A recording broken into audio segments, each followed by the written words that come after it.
On today's episode of the Cryptoverse, ICO fever, how crowdsales are taking over cryptocurrency.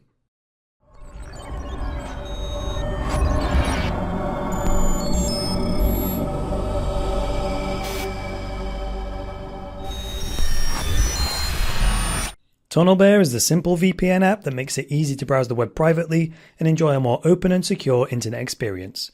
Try TunnelBear for free by checking out the link in the video description below. Hi there guys, and welcome to the latest episode of the Cryptoverse, your regular dose of news and commentary on Bitcoin, cryptocurrencies and blockchains. I'm your host, Chris Coney. So let's get into today's story. So let's first take a look at this article from bitcoin.com. It says ICO fever, as in ICO, initial coin offering. So ICO fever, how crowd sales are taking over cryptocurrency. So ICOs are like a kind of a funny word that we've invented in cryptocurrency to be synonymous with like an IPO, which would be an initial public offering where a company floats on the stock market. Or of course you don't do that in cryptocurrencies. You don't give shares, you give coins, which is why it's an ICO, an initial coin offering, instead of an IPO, which is an initial public offering. A crowd sale for a crypto is still an initial public offering in the sense that you start offering shares to the public, but you can't call them the same thing because that would just be too confusing. Anyway, so this article says that cryptocurrency crowd sales or initial coin offerings, ICOs, can be a contentious subject. But there are a lot of ICOs on the cryptocurrency landscape lately. Many exist on larger platforms such as BitShares and Ethereum. So then the article goes on to talk about how there are people who sit on both sides of the fence saying whether these ICOs are either good things or bad things. But I've highlighted this bit here that says funding comes from speculation on the company's ability to generate future revenue. And the reason I've highlighted that bit is because this is a question I got recently on some of my Bitcoin courses. And people were saying, like, how can companies like blockchain.info offer a service like that for free? Right? They've got servers to pay for, staff to pay for, this and that and the other. How can they do that? And how I explained it was like a lot of tech companies, their first goal is to build a user base, because that's the real, without a user base, you don't actually have any possibility of generating revenue. So I pointed out, no, blockchain.info might not be profitable yet. I don't actually know that for a fact. But like Google, Twitter, Facebook, etc., they had no business model at all when they started. All they had was a tool that was useful to start attracting users. And the reason why venture capitalists invest in these companies is because the opportunity to make money, the future opportunity is so huge that they want to get in early, right? And they also want to get in before it's got a business model, because once it has a business model, the value of the company will be adjusted to reflect it. So it's better to invest in something that's grossly undervalued, because that's where the greatest return on investment will be, right? But like it says here, it's only people investing on the speculation that a company may one day figure out how to generate revenue. A company might not do. Twitter struggled to find a revenue stream for a long time, and now inevitably they've started running ads at the same way that Facebook had monetized their user base, in the same way that YouTube monetized their user base, and ultimately the same way Google monetized their user base. The whole idea of a search engine being a business wasn't even a thing. So like, how do you make money from a search engine? We don't know. All we know is that tons of people are using it, right? So that's the thing. It's only on the speculation that they may end up being something useful that people will pay for, and they're not necessarily the same thing. So the article says later on, some in the cryptocurrency community take issue with crowd sales. They believe many of these projects could be misleading or even fraudulent. So this is why you have like investment firms and hedge funds and whatnot, is that people with money to invest will give it to these companies who know the markets, they know how ICOs work, or IPOs in the traditional world, and they say, yeah, we'll invest your money for you. And they'll study the companies, they'll study whether they think they've got a cat and hell's chance of ever generating revenue, and then the ones that have a high chance, they will invest their clients' money and then take a fee for that, right? Whereas with ICOs and crowd funds, that kind of cuts out the middleman and allows you and I to invest directly into the company. The bit we're missing there Well, most amateur investors are missing the ability to scrutinize an investment opportunity. If they don't have a trained eye, if they don't have a trained investor's eye, they don't even know what to look for, and they don't know what a good or bad investment looks like. So that's where here it says many believe that these projects could be misleading or fraudulent. Absolutely. And some people who are hosting the crowd funds may actually bank on that. They may be banking on amateur investors investing, not knowing how poor the project really is, right?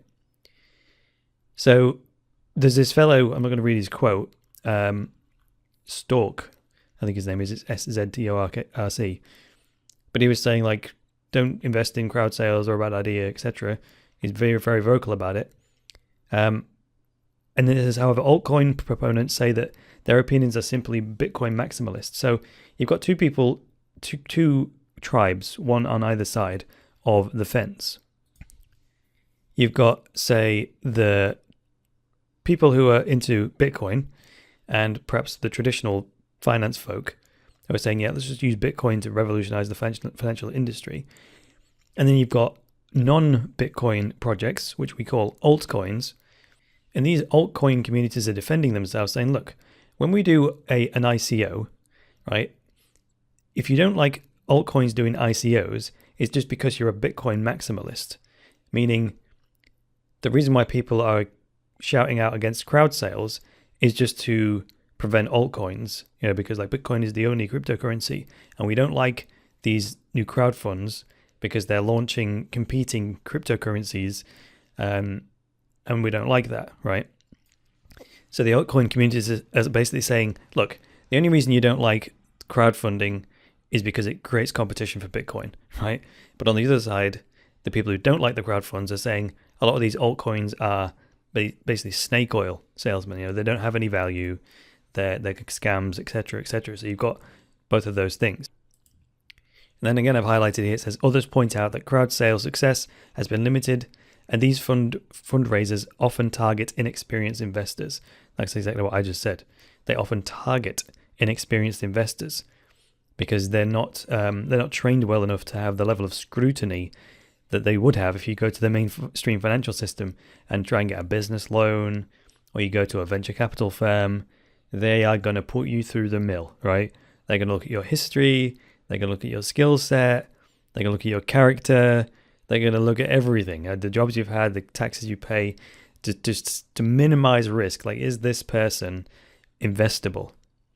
And that's a difficult process, right? It's a laborious process. And 9 times out of 10, people don't make the cut. And therefore, the venture capitalists will not invest their clients' money because it's too high risk. So it's easier if you go to a set of inexperienced investors because they'll just give you their money without much really thought. That's the definition of an amateur investor, I guess. So the rest of the article talks about like the Dow catastrophe and this and that, the other. And it ends by saying, on the other hand, while some projects are successful, it's because the project either matured or has an actual use case. Investors should always invest what they are willing to lose, because in the long run, projects like these could just be a memory. So 2 big things there. It says, on the other hand, while some projects are successful, it's because the project either matured or it has an actual use case, right? And again, an actual use case, that means, is it providing a product or a service that not just people will sign up for? That's not good enough. You need a revenue model. Will people either pay for it, or will other people pay to have access to the users? So Facebook knows, Twitter knows, YouTube knows. Well, we'll talk about YouTube in a second. But Facebook and Twitter, they know that if they introduced a fee, like a monthly fee for the users to use Facebook, that would, no way. The vast majority of people just would not do that, right? They want it for free because they've got so used to it being free. So Facebook have to then go and sell to someone else, and that is advertisers, right? The advertisers want access to those people, and mainly they want access to the data that Facebook has. They've got your date of birth and your gender and your relationship status and all this sort of stuff. That's valuable to advertisers, right? So that's an actual use case. So companies who have some something to sell, like wedding planning services. They can target people who are engaged on Facebook, and there we go. Jobs are good. So really, a real use case is a genuine solution to a real problem. So, of course, I'm involved in the Peer Plays project, so I'm going to use Peer Plays as an example. That's a real-world use case, right? It's a real-world problem, provably fair, gaming, transparent, and incorruptible, blockchain-based gaming system, right? That's an actual problem that exists in the world. It's a big problem. It's cost a lot of people a lot of money, and it's probably costing the industry even more money in lost opportunity from people who just don't trust these online casinos and all these other companies because they just can't see behind the curtain. Whereas Peer Plays is going to be fully transparent. You're going to see exactly what's going on, and also you're going to be working with smart contracts that are there and cannot be changed, right? So you know exactly what's going on. So that's an actual use case which existed before the project even started, right? That's why I got involved. That's why the crowdfund was so successful, and why the price has gone up like 6 times since the crowdfund, right? Because it's an actual use case. Not only that, people understand it, right? And it's a simple idea, right? That's the thing. If investors understand that it's a problem is easy to understand, and then the solution we're proposing is easy to understand, brilliant, right? There's no uncertainty there, and people can have confidence that while it might not be guaranteed to succeed, at least they've got the confidence that yes, it's a real problem, and yes, it's a real solution. Well, that's a good start, isn't it? So the more complicated the problem is to understand, and more complicated it is to figure out what the project's actually trying to do, the faster you should run in the opposite direction, because it's either exclusively for people who have a high level of expertise in that area, or it's just smoke and mirrors and it doesn't really have a use case. And then I was pleased to highlight this last bit that says investors should always invest what they are willing to lose. Or the way I say it is never invest more than you can afford to lose. Because no matter how solid the project looks, no matter how solid the company is or anything like that, there is no guarantee of success. The market, the economy, is such a chaotic environment. There are so many moving parts, there are so many variables that success just cannot be guaranteed. You cannot predict how all of those variables are going to act in the future. And of course, even our participation in the market sets up a ripple, like throwing several stones in the pond, right? All those ripples interact with each other, and you can't actually predict how that's going to go. So all you can do is make your best assessment of the investment, then invest only as much as you can afford to lose without affecting any other part of your life, then invest. Then take responsibility if it goes belly up. That's the way I do it as an investor. That's the way I do it as a participant in projects like Peer Plays, who are actually issuing a crowdfund.